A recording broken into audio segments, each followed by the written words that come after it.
Hi, my name is Taryn, and for today's short video I am going to be focusing on bullet journaling, mood tracking. Now here is my bullet journal and here is my mood tracking. So I'm currently at my meditation space on the floor because I'm redoing a whole room, and what you can't see is like all the stuff I'm sorting out in between. I'm just having a break to film this. So I came across the idea of mood trackers on Instagram, and it's not a new idea. I think I've explored them before, but I really wanted to try one out because I've been having a lot of up and down different moods, and this can happen to anyone, especially as now it's winter, so you can find yourself feeling a bit low and having different feelings that you might not usually if you're going through something. For me it is pregnancy related because my hormones are all over the place, and that in result made my moods really unbalanced. So I actually did the mood board 11 days left of the month of October, and while this isn't an accurate mood board, because I'd love to show you 30 days worth and that's what I will next month, I think it's good to just start instead of saying, oh, I'll do that next time. Just start. There's still that much time, and usually it's the time between like payday and the end of the month, like something like that. This such interesting thing about mood trackers, which again for anyone, is that all that's really involved is some titles and a colour to represent that title. And say if blue is for sad or low or tired, whichever one you feel most, you just colour in that portion, and there's no like guilt or shame or self-conscious questioning, because it's just simply a colour. And also you kind of know that colouring that in isn't going to be against you, it's for you, and you can look back and see, okay, I was down then, but then I came back up and I was inspired, and then I was happy by the end of the day. So you don't stay at that sad low place for very long. For me, the sad and the low points were sometimes I would wake up and I'd feel, it's the morning, and other times I'd be really fatigued, or feel really down because I'd had vivid nightmares that night. So another great thing that I found from doing this mood board is that I actually started recording activities as well.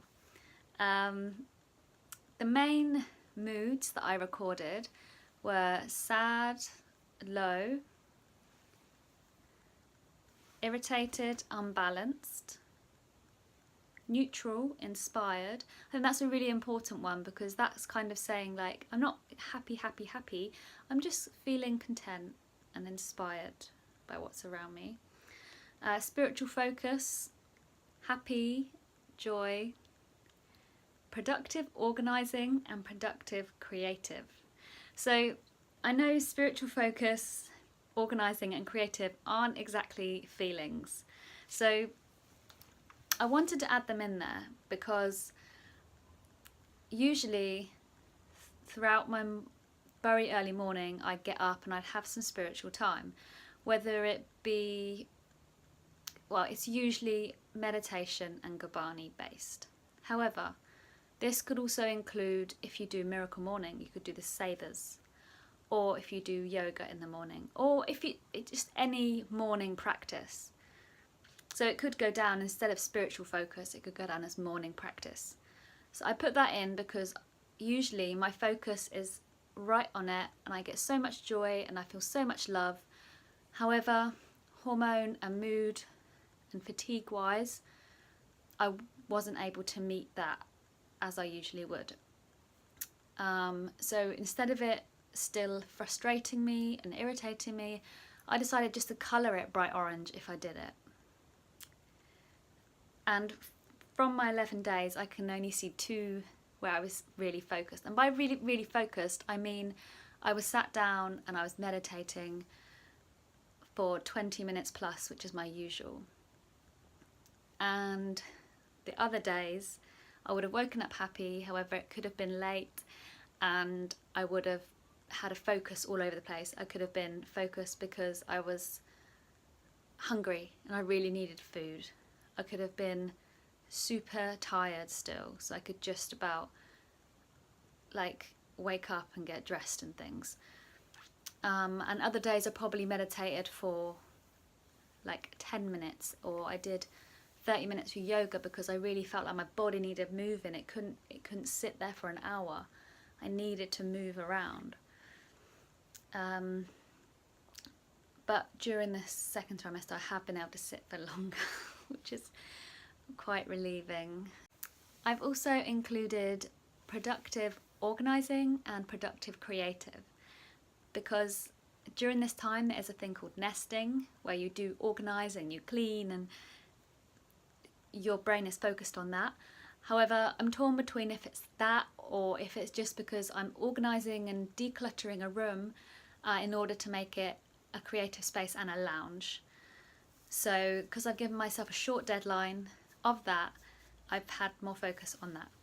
And productive creative is because I had a lot of time where I wasn't creative, and now I'm starting to pick myself up. I wanted to kind of track how much I was being creative, and I wanted to try and balance it between organising as well. Okay, so I'll quickly show you my mood tracker for the few days of October.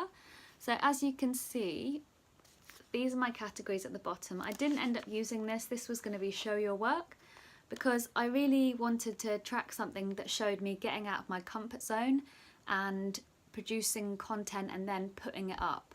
And that, I think my comfort zone is putting a blog post up. That's easy enough. And then just out of my comfort zone is YouTube and I guess making stuff to sell.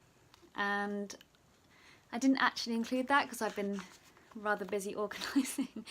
But as you can see, so in this pumpkin design, because like I said, with the days left of the month, I was able to make the gaps quite big. And as other mood boards, they might just do one colour for one day, so then they'd probably just overall remember how they felt that day. However, I kind of wanted to break it down a bit because my moods were so erratic at times, like mood swings. I wanted to see what they were. So in the mornings you'll see yellow means like I woke up happy, and there's 2 where I had spiritual focus in the morning and a bit later on in the morning, and that really means a lot to me to see that. And the same with waking up feeling a bit sad. I scribbled it in and I felt, oh. And then I think something inside me, something subconsciously, it's almost as if I kind of wanted to do better for myself and I wanted to try better. But I didn't think, oh, I've got a blue, I'm not getting another blue. I kept going, and it just so happened there wasn't another blue there. So as you can see throughout my day, it depends what I've been doing. Usually I might do something creative and then I'd feel neutral inspired, and then the green is organising. And I've been working throughout these times, so usually the neutral inspired is me just happy throughout my days. And I think I only have 1 or 2 red, which is when I felt irritated and unbalanced, because I wouldn't say I felt angry, but I just felt frustrated and irritated, and sometimes I didn't even really know why. I just really didn't feel great in myself. As you can see, you kind of like pick yourself up throughout the day. And also because I journal, like for instance here, you can see that technically I could go back to that day, see if I did a journal entry and see what was making me feel happy or inspired or sad. Just, it gives you a bit of a greater awareness on yourself. That's what I found. And it's just so easy just to pick up a colouring pencil if you've got it in your, like I've been keeping the pencil case inside my bag as well as my pen for writing in here. So if you make it super easy and you have your 8 colouring pencils and a pen, and then it's super easy just to do like a quick mood board. And also it didn't take long to do this page, so sometimes when it comes to bullet journaling I feel that it's all very pristine and perfect and the layouts are just very straight, whereas this literally took me about 10 minutes to do. And the same with my next mood board, which is kind of in progress at the moment, which I drafted earlier. I literally drew round a mini masking tape in order to get the circles, because there's quite a few and there's so many pretty designs out there for monthly things. There's miniature drawings and there's clouds and there's spirals, just wonderful, wonderful things. So it's really up to you which shape you decide and which categories you decide as well. So this, you don't always have to do a mood tracker. Like I said, you could do an activity tracker along with it or separately. So like I said, mood tracking is a really great thing for the winter months, for just your month in general. Just see how much you recognise how you yourself are feeling, and I think it can really transform your month. It's transformed 11 days for me, and I hope that I can come back and do this one at the end of November and also show that on video. So try it out, have a go. Thank you for watching today.